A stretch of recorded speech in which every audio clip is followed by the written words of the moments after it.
Hello guys, ABK here. आज मैं break down करने वाला हूँ house of the dragon season 2 episode 2। तो बिना किसी देरी के लेट्स गेट स्टार्टेड। एपिसोड 1 के लास्ट में हमने देखा था डिमॉन किंग्स लैंडिंग के एक रेड कैचर और एक किलर को भेजता है एमोन टारगेरियन को मारने के लिए, बट उन लोगों को एमोन नहीं मिलता एंड प्रिंस जेहरेस को मार देता है। तो अभी हम बढ़ते हैं एपिसोड 2 में। एपिसोड 2 का नाम है रिनेरा द क्रूएल। एक मेट खून लगा हुआ एक चादर ले जा रही है। महल में अफरा तफरी मचा हुआ है। किंग्सगढ़ रेड कीप के सारे नौकरों की तलाशी ले रहा है। किंग एगन द सेकंड गुस्से में पागल हो रखा है, आसपास की सारी चीज तोड़ रहा है एंड चिल्लाकर कहता है उन सब गद्दारों को मार डालेगा। एमोंड अपने कमरे में आकर देखता है जिस कॉइन्स को वो और क्रिस्टन कोल मैप पे रखकर स्ट्रेटेजीज बना रहे थे वो कॉइन्स गायब है एंड टेबल के नीचे एक कॉइन पड़ा हुआ मिलता है। नेक्स्ट सीन पे ऑटो हाईटावर अपनी बेटी एलिसन से कहता है किंग्स लैंडिंग के सारे गेट्स बंद कर दिया गया है एंड किलर्स पकड़ा जाएगा। एलिसन सोचती है ये सब उनकी गुनाहों की सजा है।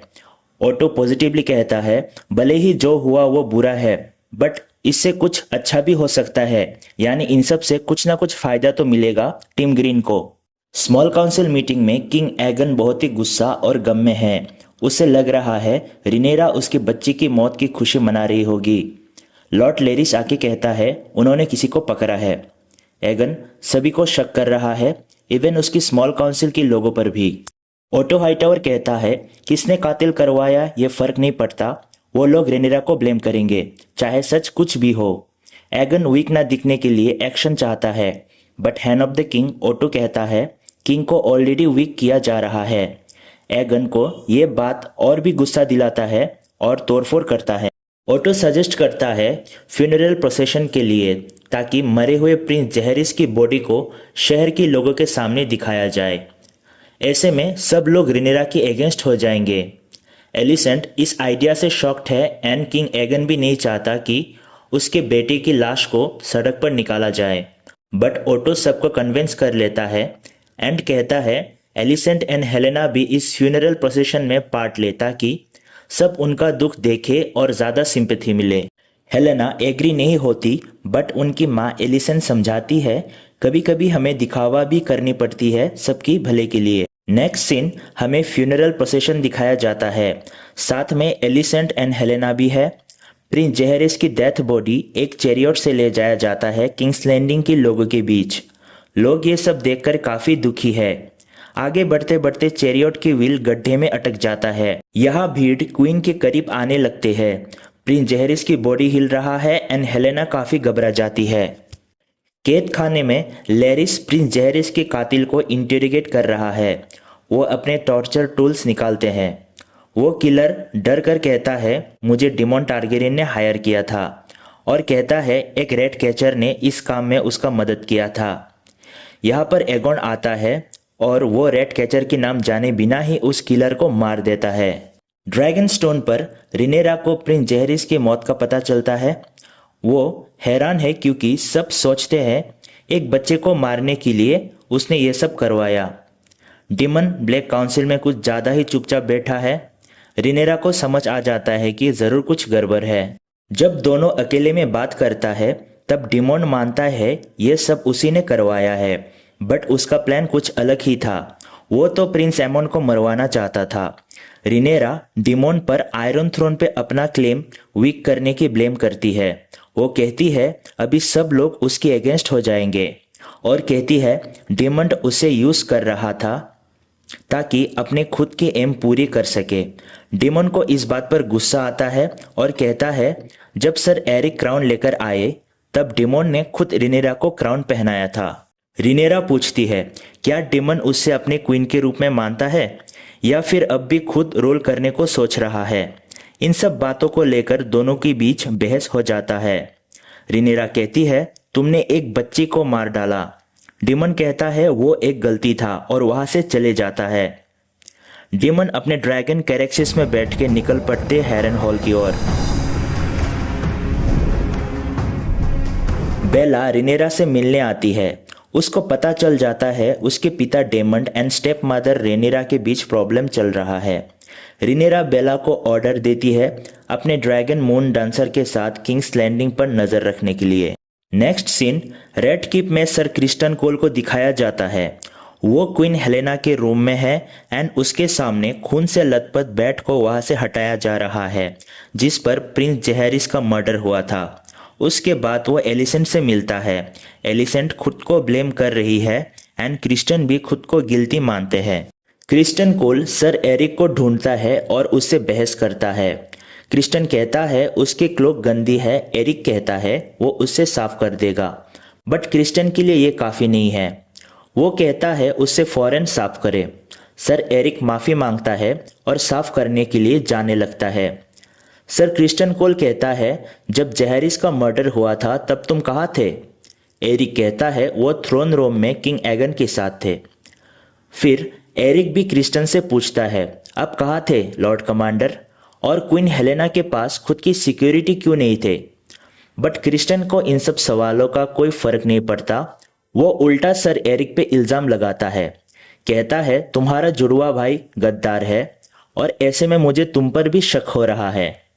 क्रिस्टन एरिक के ऊपर पूरा ब्लेम डाल देता है, कहता है ये उनके वश पर हुआ। क्रिस्टन कहता है एरिक को अपने किए को सुधारना पड़ेगा। उससे ड्रैगनस्टोन पर घुस के रिनेरा को मारने के लिए ऑर्डर दिया गया है। एरिक अपने लॉर्ड कमांडर के ऑर्डर मानने को मजबूर है। ड्रैगनस्टोन पर बेला तीरंदाजी प्रैक्टिस कर रही है। वहां पर जेस आता है। बेला कहती है कभी कभी मुझे अपने पिता पर नफरत है। वो अपने अंकल लेनोर के बारे में पूछती है कि वो कैसे थे। जेस को उससे जुड़ी अच्छी बातें याद है। उनको केक खाना पसंद था और साथ में वो लोग फिशिंग करने जाते थे। बेला सर हरविन स्ट्रॉन्ग के बारे में भी पूछती है। जेस को उनके बारे में भी अच्छी चीज़ें याद है। वो कहता है मुझे लगता है वो हमें प्यार करते थे। एमंड ब्रोथल में एक औरत के साथ है। वो कहता है रेड कीप में जो कुछ हुआ एक्चुअली उससे मारने का कोशिश था। एमंड सोचता है कि डेमन उसको इतना खतरा मानता है कि उससे इस तरह मारने का प्लान बनाया गया।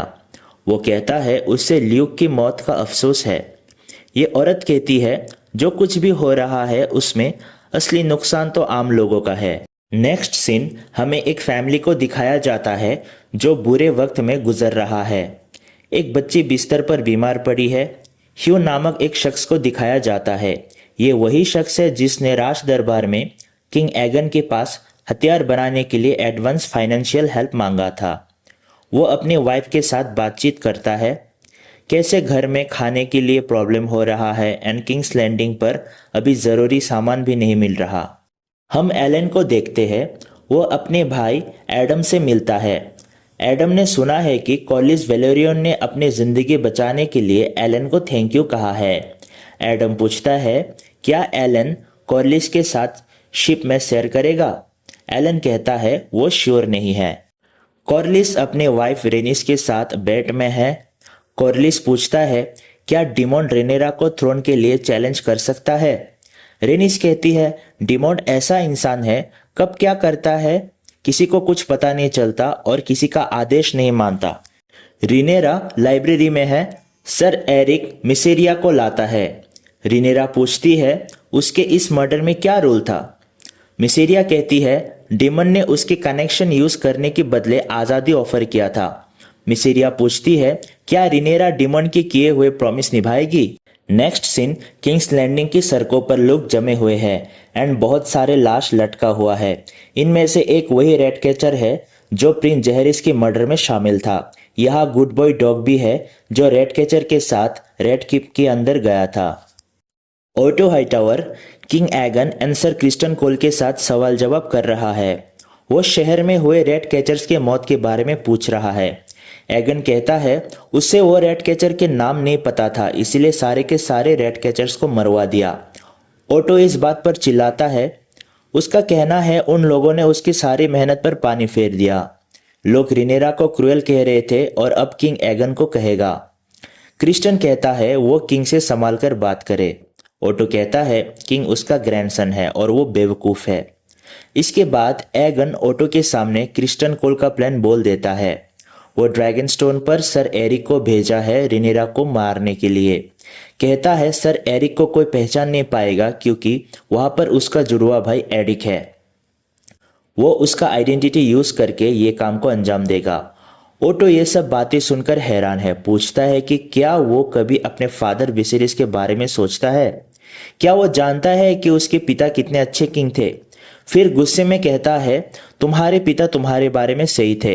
एगन कंफ्यूज्ड है और कहता है उन्होंने मुझे राजा बनवाया। ओटो हंसकर कहता है क्या तुम्हें ऐसा लगता है। एगन कहता है कि अब उसे एक new hand of the king की ज़रूरत है।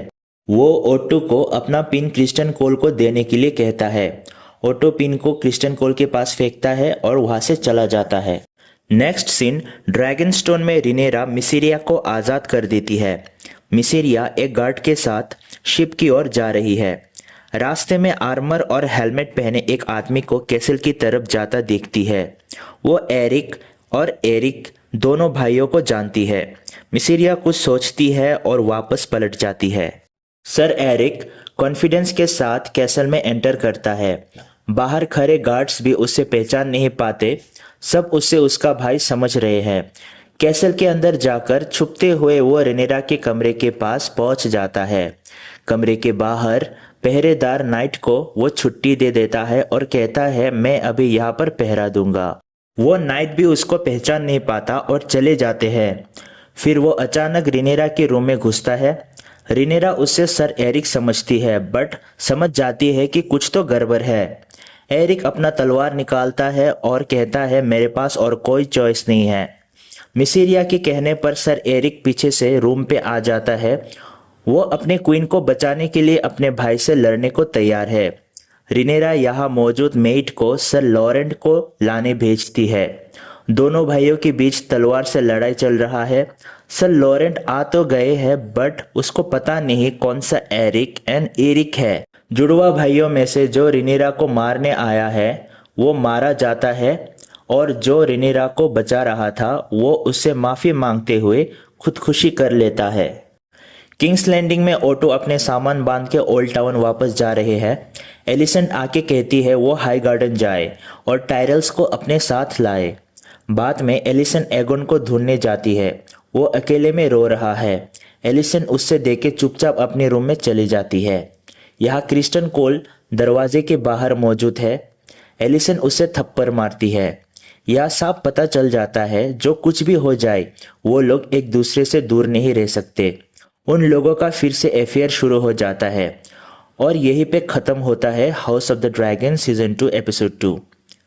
तो गाइस कमेंट में ज़रूर बताना आप लोगों को ये एपिसोड कैसा लगा और मेरा ये वॉइस ओवर वाला वीडियो कैसा था। तो मिलते हैं नेक्स्ट वीडियो में नेक्स्ट एपिसोड के साथ। तब तक के लिए स्टे ट्यून्ड और वीडियो को लाइक एंड चैनल को सब्सक्राइब ज़रूर कर देना। Thank you for watching this video.